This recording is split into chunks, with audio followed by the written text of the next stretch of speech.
How's it going, everyone? So for today's video, I want to talk about trumpet New Year's resolutions for 2021. Before I forget, if you're enjoying the type of content that I'm making, I would really appreciate if you hit like and subscribe to my channel.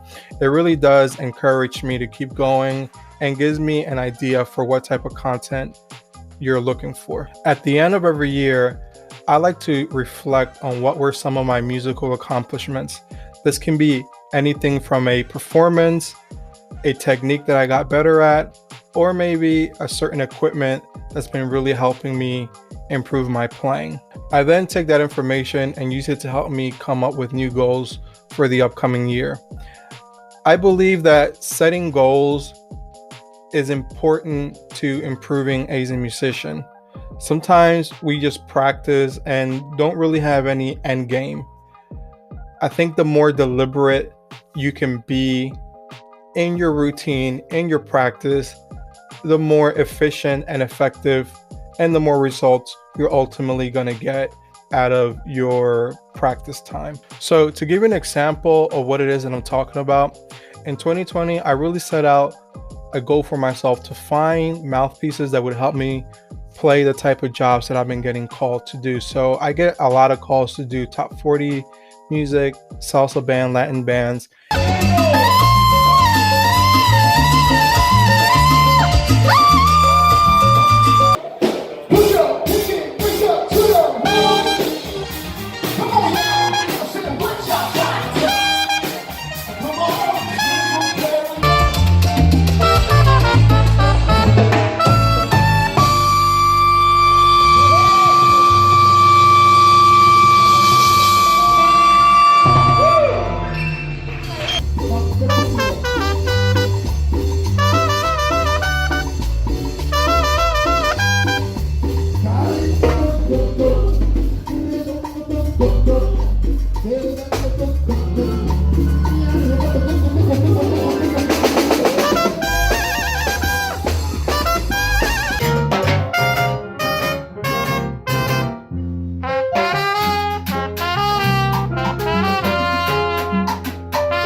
Up to this point, I hadn't really found the right mouthpieces to play in those settings. So this year I settled on this GR65SZ and I use it to play first trumpet and salsa bands. What I like about this mouthpiece is that it gives me a really bright sound, lets me cut through the ensemble with very little effort. And then I also settled on this Monette B6 LDS1 mouthpiece, and I mainly use it for top 40 bands. I like it because I can get that bright sound in the upper register, but I can also get the darker sound, so I have more range in the color palette that I can play with, and I also just get a fatter overall sound with that mouthpiece, which I really enjoy having that flexibility and that bigger sound in commercial mainstream music type of settings. So with that being said, now that in 2020 I feel comfortable with the equipment that I'm playing, looking forward to 2021, I'm going to be now focusing on things that are going to help me do my job. So I'm a firm believer in practice for whatever makes you money, if you're a professional musician, at least. So what I mean by that is, if you're a student and you have a solo and ensemble piece coming up, a concerto piece, you should be practicing things that are going to help you prepare for that solo and ensemble or that all-state or all-county audition. If you're a professional musician and your primary source of income comes from orchestral work, you should be practicing things that are going to help you be a better orchestral musician or a better jazz musician, lead player, whatever it is, you should be practicing for the gig, as my teacher would say. So I'm a firm believer in practicing for the gig. In my case, the majority of gigs I get, like I said, Latin music, top 40 bands, a couple of jazz gigs here and there. So for the type of gigs that I get, I really want to focus going into 2021 on a couple different things. Accuracy, more endurance, and just more consistency, which I guess would go with accuracy in my upper register. So the way that I plan on meeting those goals is by focusing a lot on fundamentals. This past year, I've been really inspired by Elmer Churampi. If you don't know him, check him out. He's on YouTube, Instagram, Facebook. Incredible player. And he often posts videos of his routine, and he emphasizes a lot on fundamentals like Clark number 1, Clark number 2, Clark number 3, Arbin exercises. He does different challenges. And one of the things that really inspires me about his approach is that he takes these basic trumpet exercises that every trumpet player on earth knows and or has played or should know, and he uses them to not only maintain his level of playing, but he even uses it to stretch his abilities. So for example, he'll take Clark number 2 and he'll do it as fast as he can, slurred. He'll do it single tongue. He'll do 2 slurred, 2 tongue. He'll do all single tongued. He'll do it double tongued. He'll do it double tongue in the low register, right? Just like really pushing his limits on a consistent basis. And, you know, maybe he'll do it really low double tongue. Maybe he'll do it really high. So just with that one exercise alone, he's working on his dexterity. He's worked on his low notes, his high notes, his multiple tonguing, his flexibility.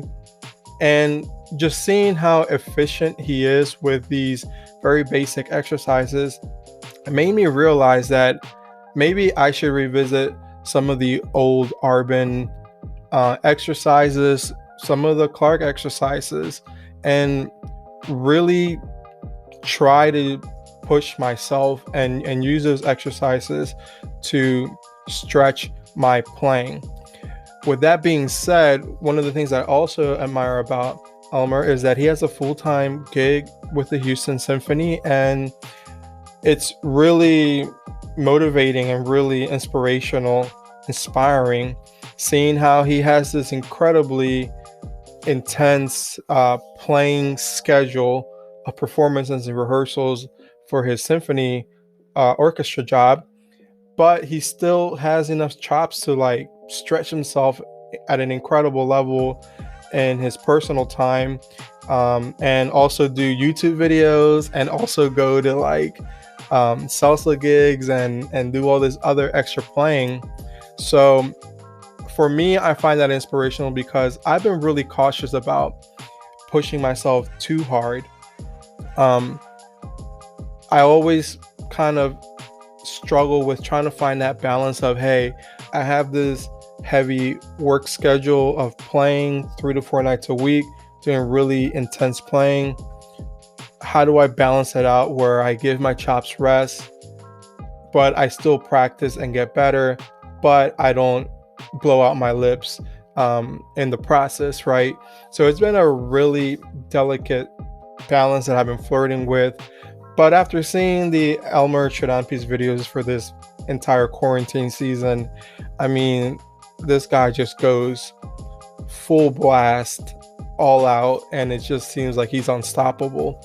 And it's really just made me reflect and analyze things about my playing. And in addition to, obviously, like I mentioned, going back to the fundamentals, I'm just gonna really focus on, am I being efficient with my playing? So just revisiting some of my breathing exercises. Am I breathing properly? Revisiting some of the quirks in my embouchure and my technique. Am I am I really being efficient with my playing? And that's going to be a big focal point in 2021 for me. Not only practicing some of the kind of standard trumpet exercises like Clark and Arbin, but also just constantly trying to push myself to be a more efficient player. And hopefully in the process, the more efficient that I become, the more I can do without having to necessarily worry about hurting myself. So to kind of wrap up here, I think that setting goals going into a new year is a good idea, just to kind of get you into the right mindset, if anything else, right? I don't always meet my goals, but one thing that I can tell you is that they're constantly in the back of my mind. And like I mentioned at the beginning of the video, I'm always going into a practice session knowing what it is that I want to do and what it is that I want to accomplish. And I waste very little time in the practice room, right? So this is extremely important, especially for me as I'm growing, I'm getting older, I have a family. I need to be as efficient as I possibly can be with every minute that I get with the trumpet.